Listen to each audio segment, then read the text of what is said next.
A paz do Senhor, minhas irmãs. Glória a Deus. Aleluia. Eu não posso deixar de começar louvando ao Senhor brevemente. E quem puder acompanhar, louvemos juntos ao Senhor, a grandeza do Senhor. Aclame ao Senhor toda a terra. Poder, majestade, louvores ao Rei. Montanhas se prostrem e rujam os mares ao som de teu nome.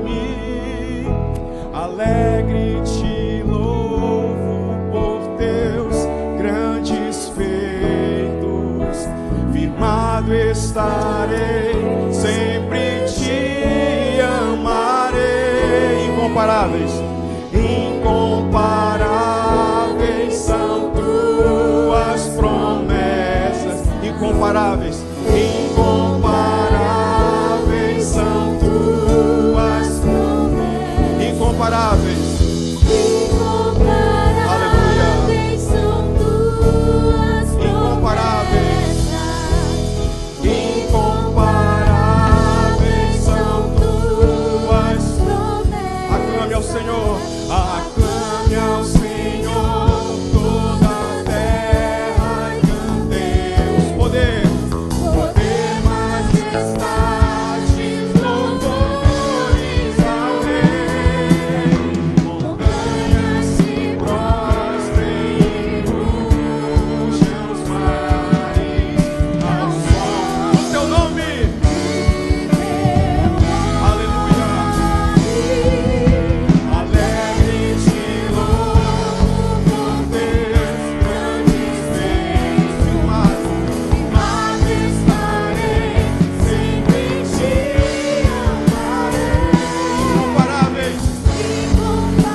Sobre a vida de você, minha irmã,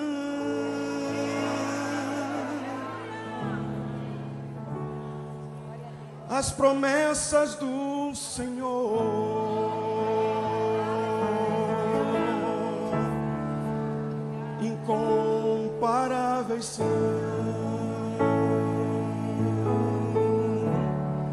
incomparáveis são. Incomparáveis. Aleluia. Aleluia. Uma salva de palmas ao Senhor nessa manhã. Glória ao nome do Senhor Jesus. Queridos, que maravilha, que alegria poder estar aqui, que privilégio de Deus poder estar aqui com vocês nessa manhã, com cada uma de vocês, minhas irmãs e os irmãos que aqui também estão. Quando me foi proposto apresentar esta palestra pela irmã Rebeca, eu fiquei muito feliz por estar participando. Eu quero agradecer a toda a liderança das mulheres, agradecer a cada uma de vocês que está aqui e que disponibilizou o seu tempo para vir aprender do Senhor, para vir louvar o Senhor, para vir exaltar o Senhor e para fortalecer a sua vida e a sua família. Eu quero que você abra a sua Bíblia lá no Antigo Testamento, em Deuteronômio, capítulo de número 6, versos 6 e 7. São esses dois versos que nós estaremos iniciando nesta manhã.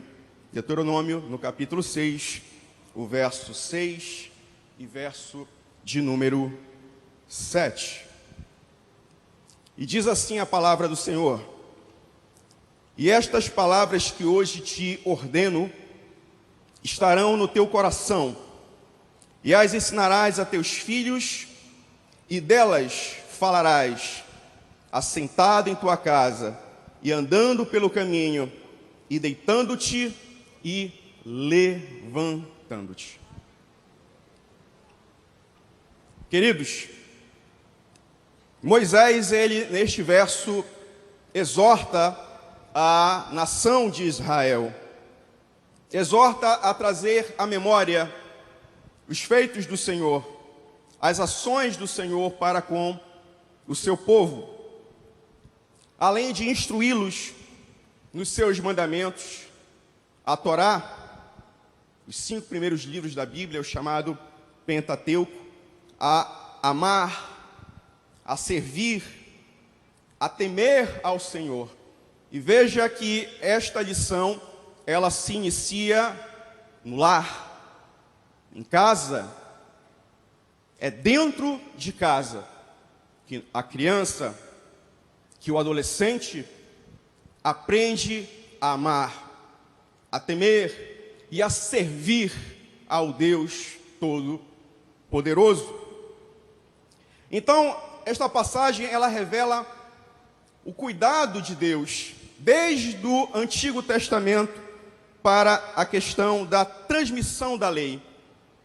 E quanto os pais israelitas, eles eram importantes neste processo de transmissão da lei, neste processo de ser um instrumento de transmissão dos mandamentos do Senhor, ensinando seus filhos não apenas a guardá-los, mas sobretudo a obedecer os mandamentos do Senhor.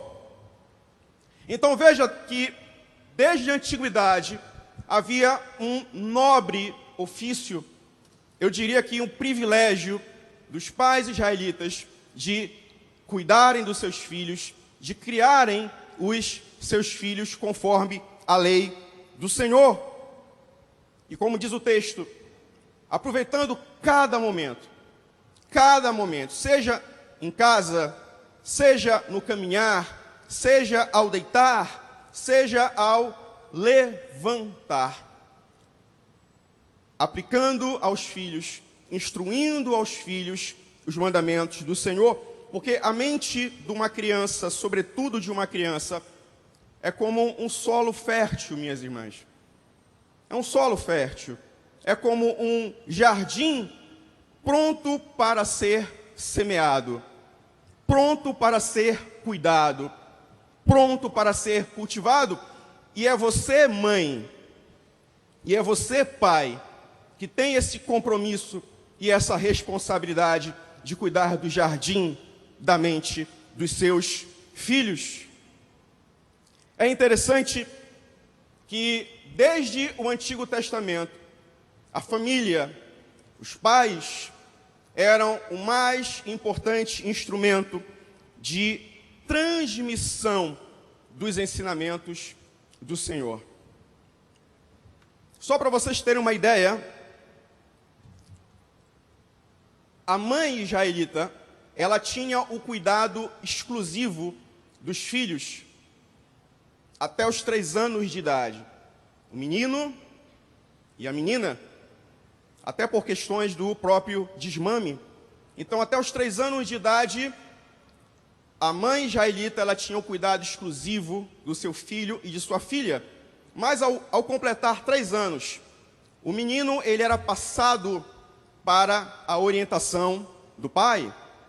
Mas até isso, a mãe, ela ensinava os primeiros rudimentos da palavra, os primeiros rudimentos da lei, as primeiras questões de moral, as primeiras questões de ética eram ensinadas pela mãe.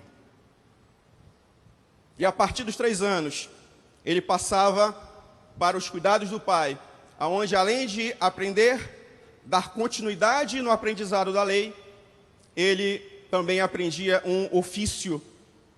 E nós conhecemos um carpinteiro que aprendeu um ofício com o seu pai. Um carpinteiro chamado Jesus. Glória a Deus. Queridos, a principal missão de um pai, a principal missão de uma mãe é cuidar da sua família, é cuidar dos seus filhos. O seu principal ministério, a principal atribuição que Deus deu a você foi cuidar dos seus filhos e cuidar da sua família. Precisamos de pais e mães que priorizem o cuidado com a família. Lá em 1 Timóteo, no capítulo 5, verso de número 8, diz que aquele que não tem cuidado dos seus, e principalmente os da sua família, ele negou a fé e é pior do que o infiel.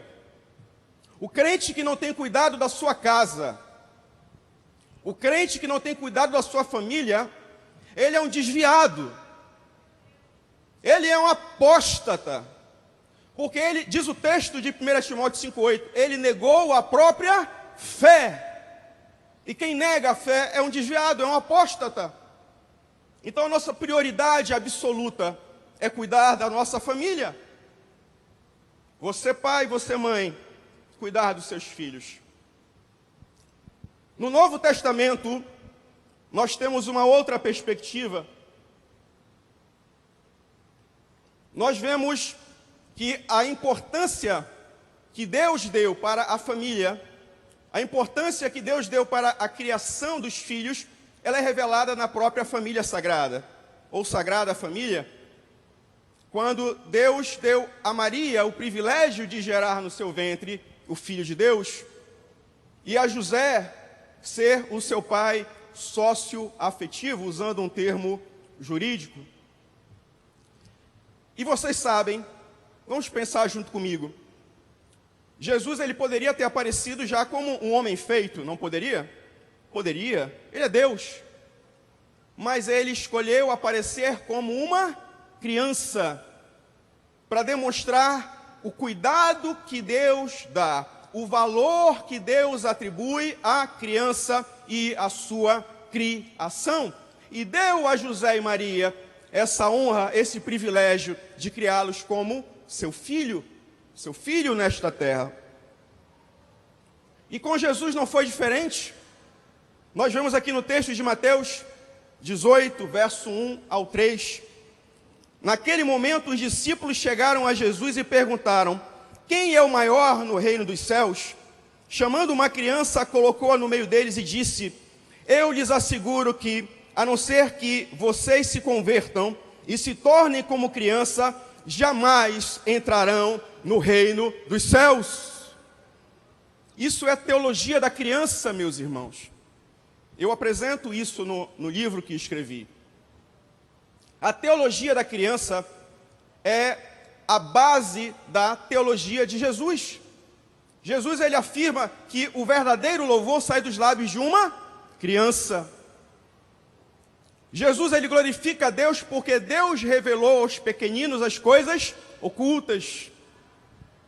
E Jesus ele estabelece o comportamento de uma criança como o padrão para aqueles que hão de herdar a vida eterna, porque aquele que não se converter como uma criança jamais entrará no reino de Deus. Veja a importância atribuída, a criança colocada no centro da interpretação, no centro daqueles que hão de compreender como as coisas do reino de Deus funcionam. A criança é o padrão. O comportamento da criança, a obediência, a humildade, a pureza, o amor, o perdão que uma criança tem. Queridos, precisamos olhar para as crianças. Precisamos dar valor às crianças, Precisamos atribuir prioridade às crianças, porque delas é o reino dos céus. Queridos, perceba, em tudo isso que falamos até aqui nessa primeira parte, que a relação entre as crianças e os pais marca o primeiro passo, marca o primeiro olhar que a criança dá para Deus. É através do pai e é através da mãe que as crianças conhecem a Deus. É através dos seus pais que as crianças passam a ter a sua primeira identidade. É através dos pais que as crianças, elas aprendem os primeiros passos, os primeiros princípios bíblicos. Lá em Provérbios 22:6, um texto muito conhecido, ensina a criança ou instrua a criança segundo os objetivos que você tem para ela, e mesmo com o passar dos anos, não se desviará. Aqui a palavra instrução do original grego está no sentido de dedicação. Então, dedique as suas crianças, dedique os seus filhos ao Senhor, e quando ele, ainda que mais velho, jamais esquecerá, jamais errará o caminho. Glória a Deus. Queridos, queridas, instruir as crianças no caminho do Senhor não diz respeito tão somente a formar crentes, não diz respeito tão somente a formar cidadãos, mas homens e mulheres de Deus, homens e mulheres de Deus que vão impactar esta sociedade, homens e mulheres de Deus que vão fazer a diferença nesta nação, neste estado, nesta cidade, nesta igreja. E você é responsável por isso. Você é responsável por isso. Da mesma forma que é um privilégio criar os filhos, na mesma proporção é uma responsabilidade, a maior que cada pai e que cada mãe possui. Formar bons crentes, formar bons cidadãos. Os pais, eles possuem uma enorme influência. Eu escrevi aqui no meu livro, os pais possuem uma enorme influência na personalidade dos filhos. Esse papel desempenhado pelos pais é primordial na aquisição e na construção da identidade de sua prole, pois desde cedo os pais são as figuras que ajudam a configurar o mundo interno de cada indivíduo, determinando grande parte dos modelos de vida e transmitindo os conceitos de cultura no qual cada criança nasce, cresce e vive. A importância dos pais, ela é fundamental, fundamental. Porém, coloquei ali no slide, a cosmovisão pós-moderna, a pós-modernidade, a perspectiva pós-moderna do mundo, eivada de conceitos naturalistas, aonde foi decretada a morte de Deus, aonde foi decretada a falência do uso dos princípios cristãos. Neste tempo secularista, aonde a religião é rejeitada, hedonista, a busca do prazer sob qualquer preço, pluralismo religioso, a banalidade da sexualidade, da desconstrução da família, do casamento e a edição de legislações que contrariam os mais notórios princípios bíblicos, entre outros, têm ameaçado fortemente a autoridade dessa fundamental instituição. Querido, queridas, a família cristã está sob ataque. Estamos recebendo o ataque todos os dias, de todos os lados, pelo pensamento pós-moderno, pelo pensamento dessa geração, pelas ideologias infernais que são apresentadas neste presente século. E a família, ela é fundamental. A família, como diz a Constituição, no artigo 226 da Constituição, eu também sou da parte do direito, ela diz que a família, ela é a base da sociedade. A família é a base da sociedade. Ou seja, se a base é retirada, a sociedade cai. Imagine um prédio. Se você tirar a base do prédio, o prédio desaba. Assim é a sociedade. Assim a família, tendo ela sido e é a base, se ela for desconstruída, a sociedade vai entrar em caos. Mais do que nunca, nós devemos fortalecer a família. Mais do que nunca, nós devemos buscar os princípios da palavra de Deus, os princípios da Escritura do Senhor, aonde estão a base para que nós tenhamos uma família sólida, a base para que nós tenhamos uma sociedade sólida, a base para aqueles que vão morar no céu. Queridas, e nisto a igreja é importante. Eu coloquei assim: a família é uma instituição social fundamental, contudo sofre ataques. E digo mais, neste ambiente, a família, a igreja exerce uma importante função de oferecer suporte à família, prestando apoio moral, emocional, à luz dos preceitos das Escrituras. Assim a igreja tem o desafio de capacitar, direcionar e auxiliar os pais para o papel de ministros e educadores do lar. E é isso que nós estamos fazendo aqui. O propósito da liderança de mulheres nesta manhã é capacitar você, é ensinar você, é instruir você, para que você se torne ministro de Deus no seu lar. Queridas, queridos, precisamos de pais e mães que sejam pastores em suas casas. Não adianta apenas ser pastor na igreja, ou pastora na igreja. O seu primeiro ministério, o seu primeiro pastorado não é na igreja, é na sua casa. Se você que é pai e é mãe, não pastorear e não ensinar os princípios do reino de Deus na sua casa, o mundo vai ensinar os princípios do inferno.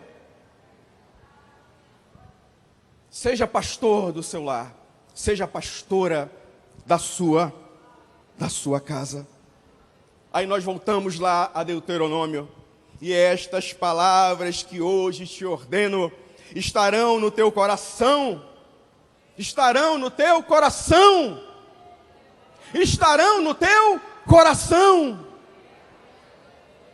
e as ensinarás a teus filhos, falando assentado em tua casa, andando pelo caminho, deitando-te e levantando-te o tempo todo, a todo momento e em toda oportunidade, ensinando a lei e os princípios do Senhor. Glória a Deus. A segunda parte desta palestra, minhas irmãs, eu dividi em 3. A segunda, só um minuto, por gentileza.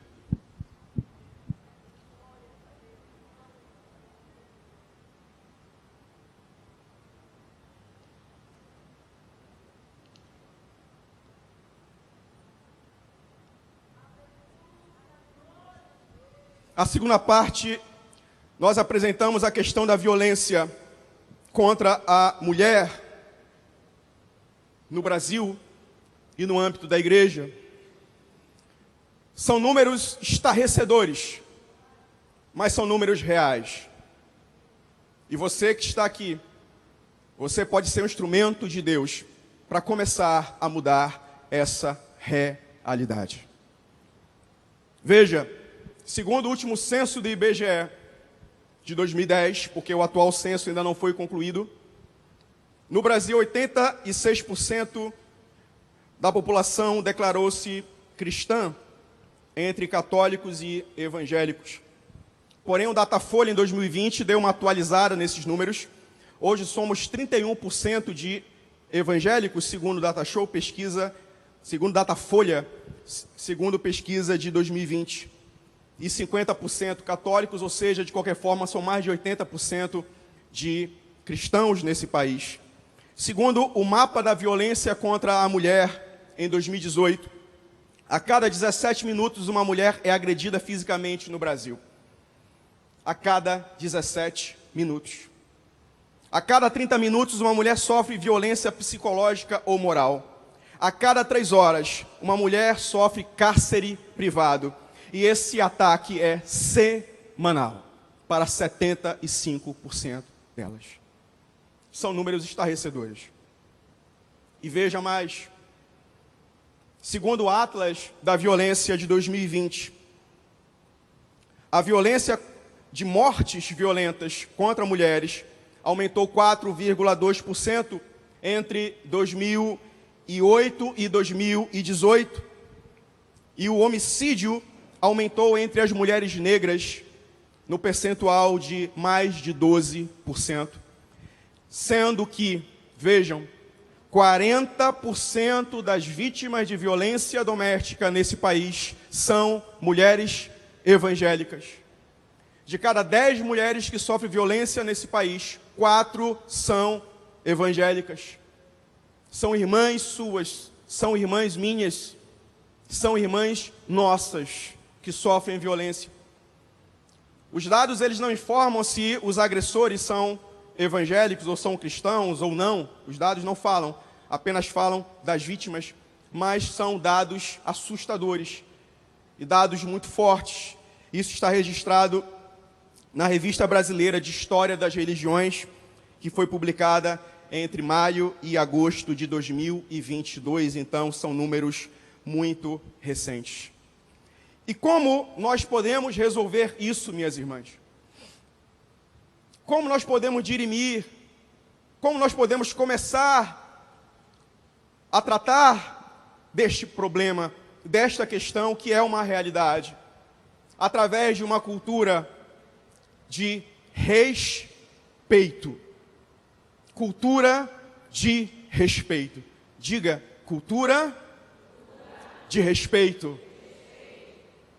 Nós precisamos ter uma cultura de respeito à mulher em nossa sociedade. Precisamos disso.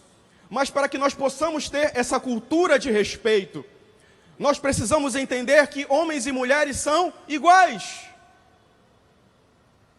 Embora nós tenhamos consciência que na prática é uma realidade ainda distante, no mercado de trabalho, por exemplo, homens exercendo o mesmo trabalho, exercendo a mesma função que a mulher, recebem salários maiores.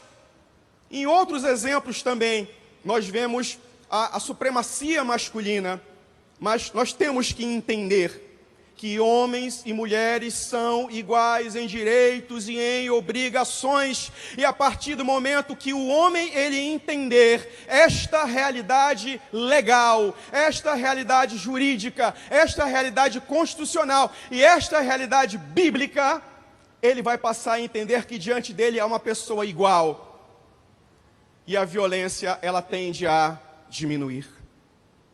A Declaração Universal de Direitos Humanos de 48, ela diz que todos os seres humanos nascem livres e iguais, em dignidade e direitos. Iguais.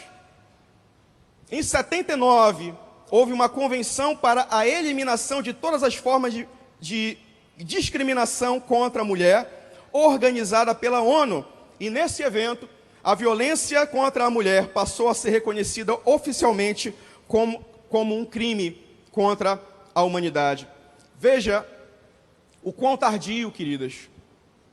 Apenas há 44 anos atrás, a violência contra a mulher foi reconhecida oficialmente como um crime contra a humanidade.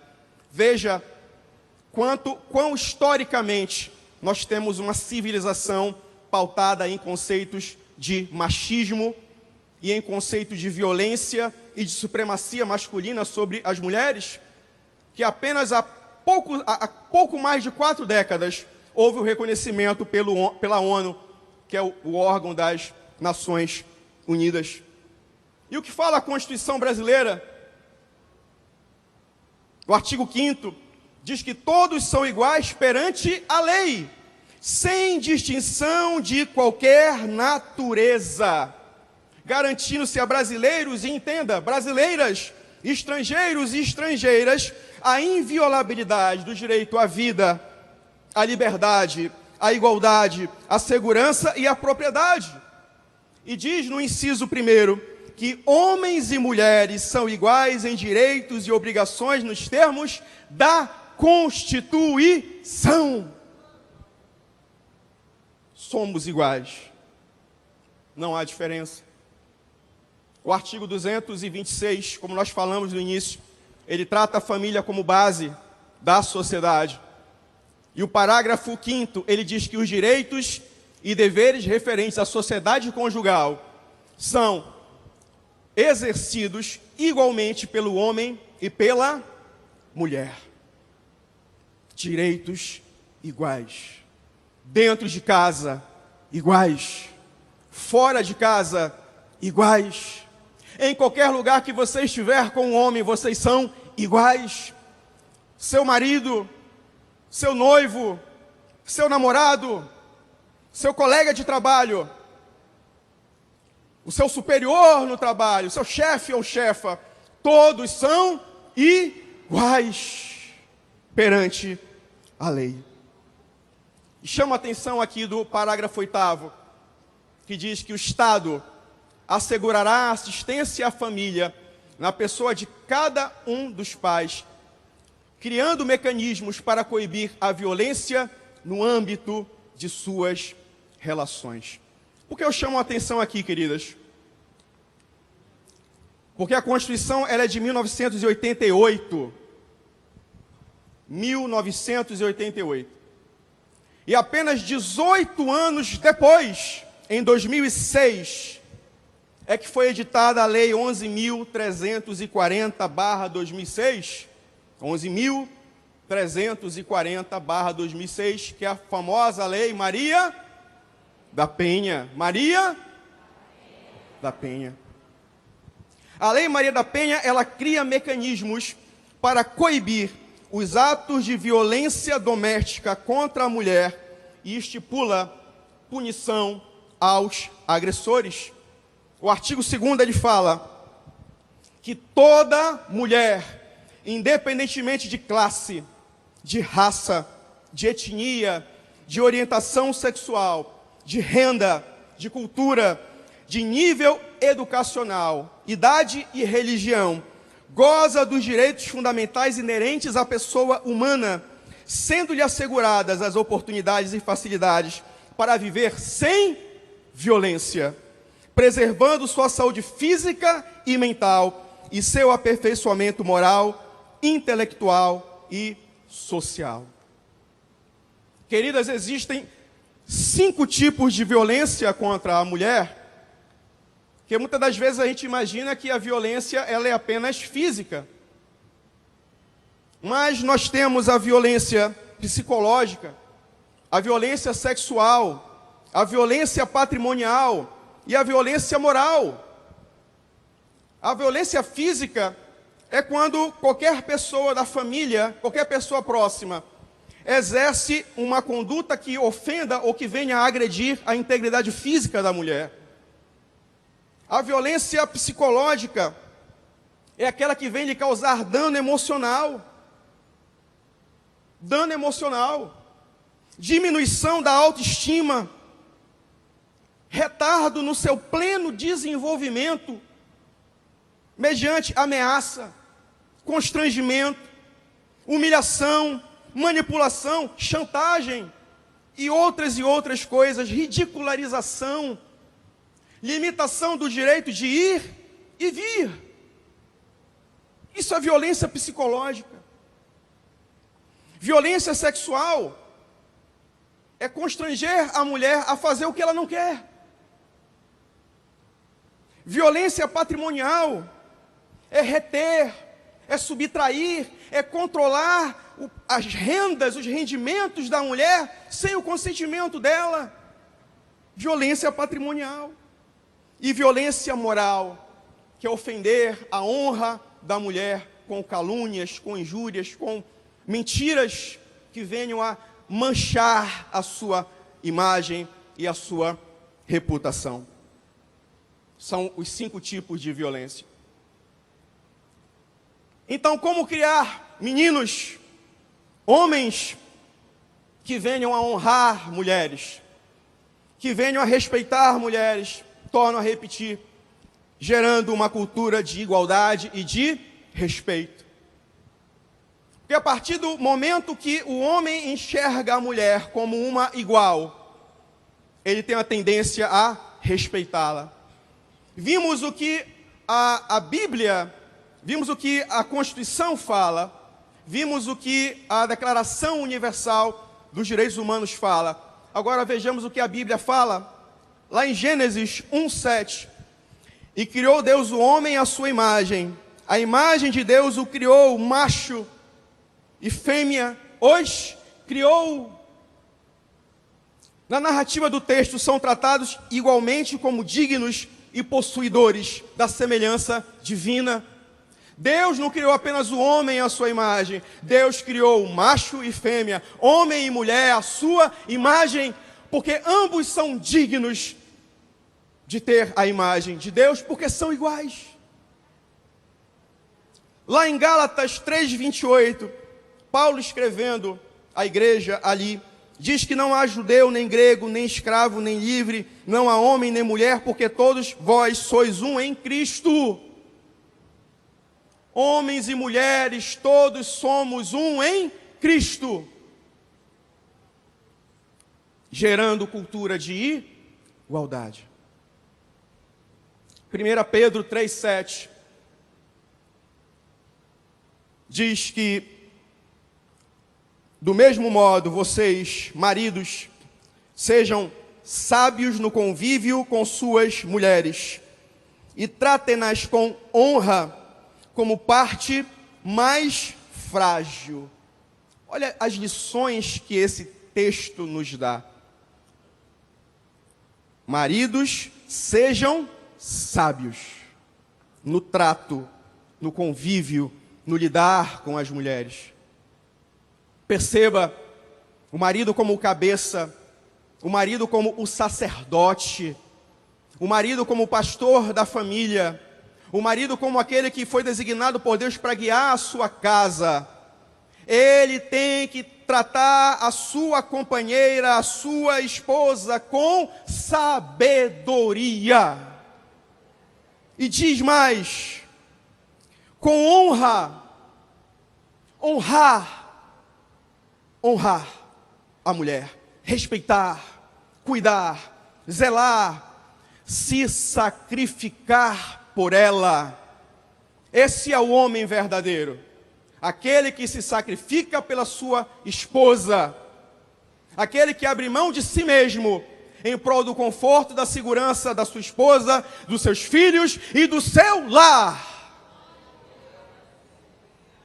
E ainda diz, como parte mais frágil, ou em outra tradução, como vaso mais frágil, e co-herdeiras do dom da graça, de forma que não sejam interrompidas suas orações. Queridas, você, marido, você, esposo, você tem do seu lado uma joia preciosa, mais frágil que você, e que você precisa ter um cuidado maior, um cuidado redobrado, com sabedoria, com honra, porque ela é igualmente co-herdeira da graça de Deus junto com você. E diz mais, há uma reprimenda aqui, e faça isso para que as suas orações, você homem, você marido, você pastor, faça isso para que as suas orações não sejam impedidas diante do Senhor. Glória a Deus. E para nós irmos para o final, minhas queridas irmãs.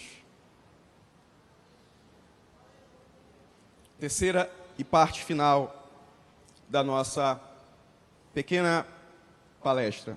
1 minuto, por gentileza.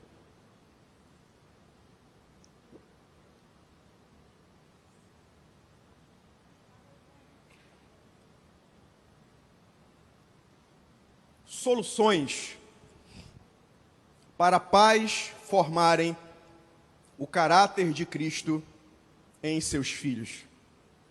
Eu aponto algumas coisas aqui, mas veja, meus irmãos, eu aponto com muita humildade, eu aponto com muito temor do Senhor.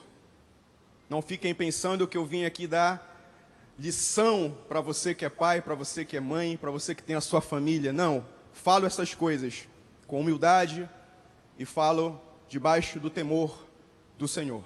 Amém? Amém? Amém? Glória a Deus. Há uma autora cristã, Marlene Guerrato, que ela disse a seguinte frase: filhos não se perdem na rua, se perdem em casa. Filhos se perdem em casa.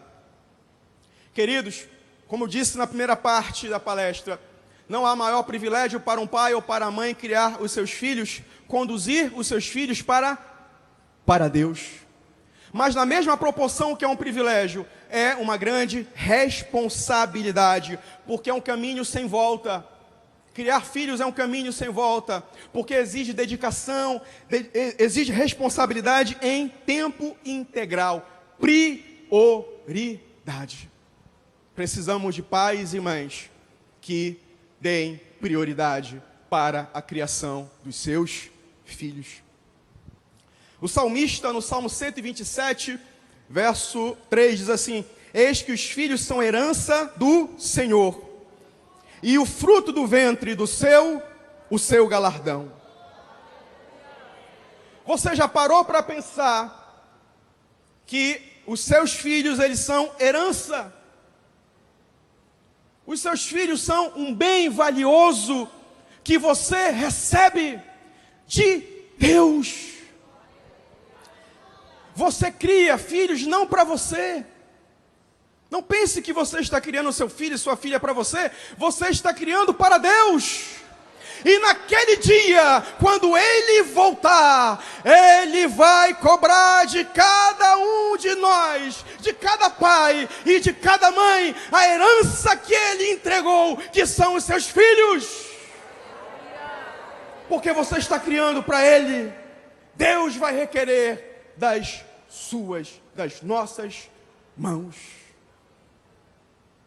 E é possível criar filhos segundo a vontade de Deus, vivendo em uma sociedade onde os valores são invertidos. Aqui vão alguns princípios muito rapidamente.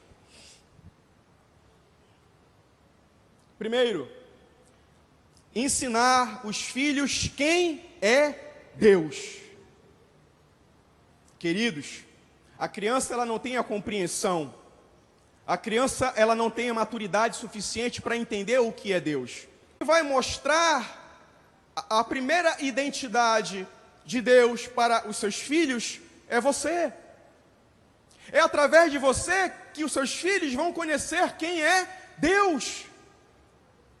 É através do seu amor, é através do seu cuidado, é através da sua proteção, é através do seu esforço que as crianças vão conhecer o amor, o cuidado, o esforço e a proteção do Senhor. Você precisa ensinar quem é Deus. 1 João 4,8 diz: Deus é amor. E quem está em Deus ama o seu próximo. E quando nós amamos o nosso próximo, o amor de Deus se aperfeiçoa em nós. Ensine o amor de Deus aos seus filhos. Segundo, o exercício pessoal de uma vida de piedade diante de Deus. Queridos, Não adianta você falar se você não der exemplo. Crie seus filhos com exemplo. Ensine seus filhos com exemplo. Seja um modelo para os seus filhos. Lá na carta de Paulo aos Coríntios, primeira carta, verso 1 do capítulo 11, diz assim: sede meus imitadores, como eu também sou de Cristo. Então que você possa ser imitador de Cristo, para que os seus filhos vejam em você o exemplo, o reflexo de Cristo, a imagem de Cristo na sua vida, na vida de você pai, na vida de você mãe, e eles também queiram amar, e eles também queiram servir, e eles também queiram estar com o Senhor, através do seu exemplo. Queridos,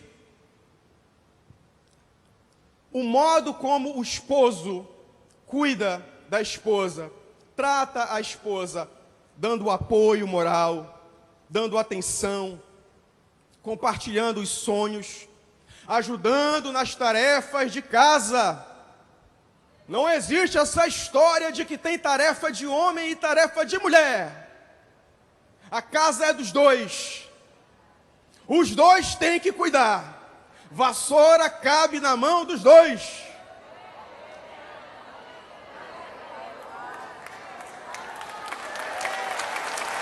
Não existe tarefas separadas. Isso é machismo estrutural. Queridos, é através desse exemplo, o filho vai olhar o pai e vai reprisar e vai imitar esse comportamento com as suas coleguinhas na escola, com as suas amigas da faculdade, com as suas parceiras de trabalho e com a sua futura esposa. Agora, se o lar for um lar de agressividade, se o lar for um lugar onde falte diálogo, onde não tenha conversa, a criança vai absorver, porque lembra, como eu falei no início, a mente da criança é como um solo, pronto a ser semeado e pronto a ser cuidado. Queridos, porque é através do comportamento do pai e da mãe que as crianças vão, ainda que de forma inconsciente, vão se relacionar com as outras pessoas. 3. Instruir a criança segundo a palavra de Deus. Queridos, falamos a primeira parte da palestra sobre a importância de instruir a criança todo o tempo todo, como vimos lá em Efésios, no capítulo 6, em casa, no caminho, ao levantar, ao deitar, todo o tempo é precioso para que pais e mães ensinem a lei do Senhor, os mandamentos do Senhor, como eu disse no início, não para meramente formar cristãos, mas para formar pessoas que hão de ser bons cidadãos, que farão a diferença na sociedade e que vão morar no céu. Glória a Deus. 4. Orar pelos filhos. Aí eu não tenho nem muito o que falar, né, minhas irmãs? Com esse exército de mulheres que oram aqui, exército de mulheres com os joelhos calejados, exército de mulheres que erguem as mãos em oração ao Senhor por suas famílias. Oração é relacionamento. Não existe amizade se eu não converso com meu amigo.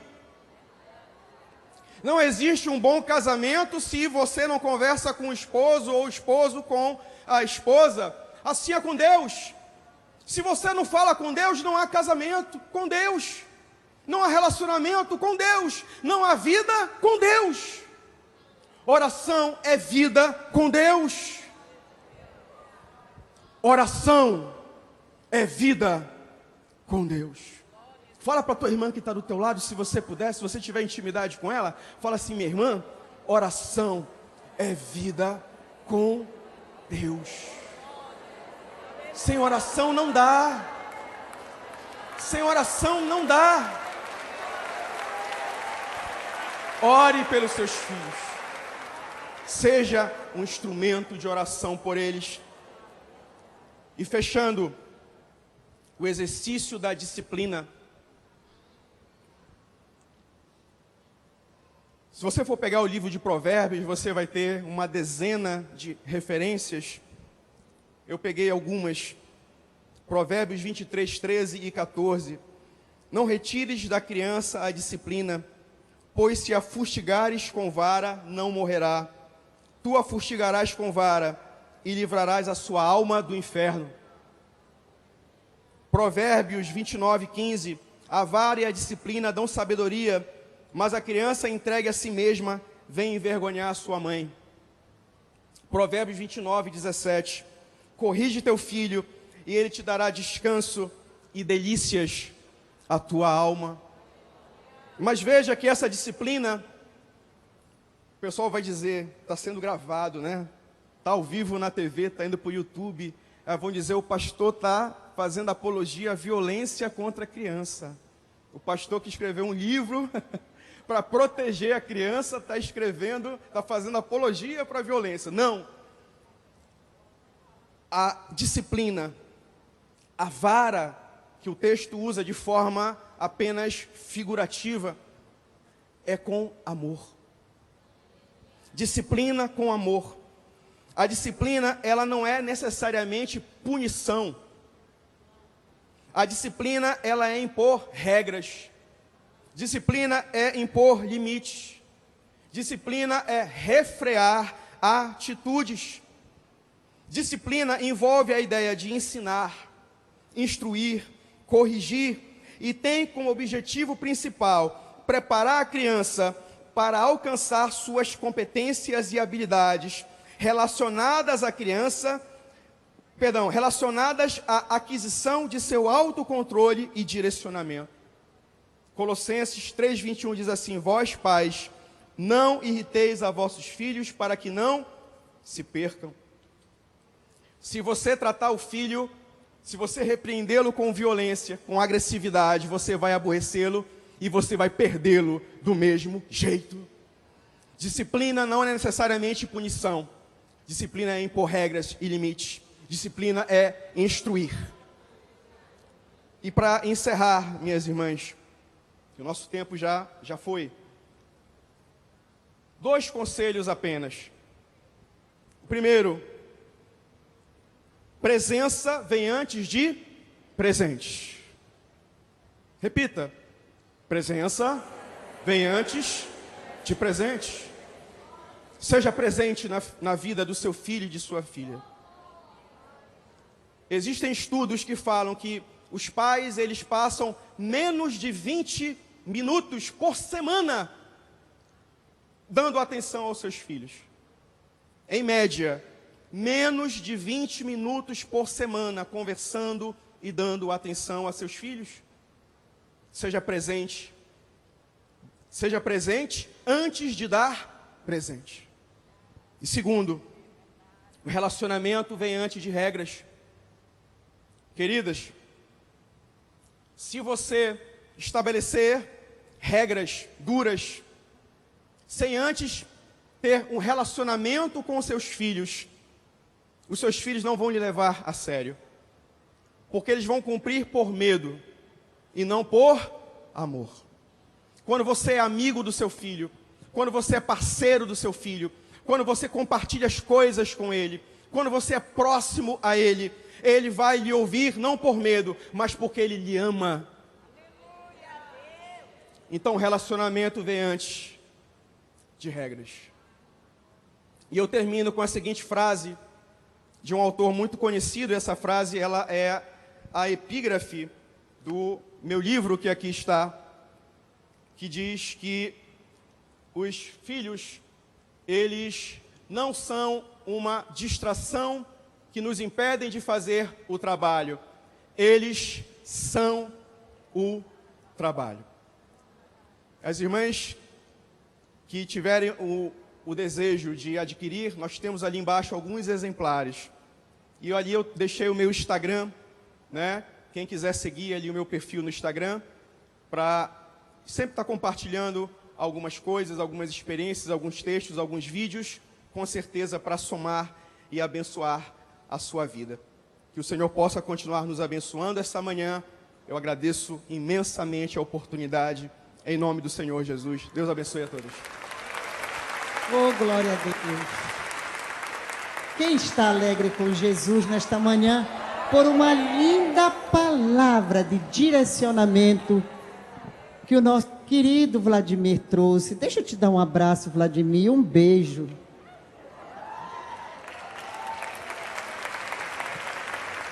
Vladimir parece meus filhos, até parece meu neto já. Meu Deus do